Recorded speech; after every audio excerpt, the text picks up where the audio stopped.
E scoppia la polemica a Portogruaro sul Teatro Russolo, una polemica che investe anche la conferenza dei sindaci.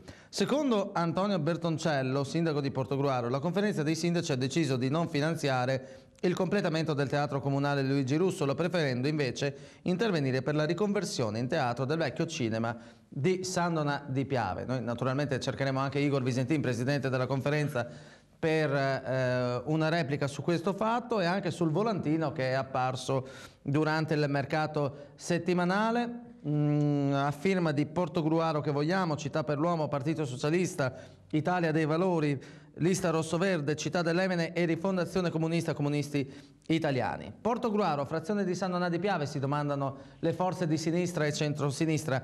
Dopo le elezioni di giugno la conferenza dei sindaci ha deciso di non finanziare il completamento del teatro. In nome di interessi di campanile è stata sacrificata un'occasione di promozione culturale e turistica.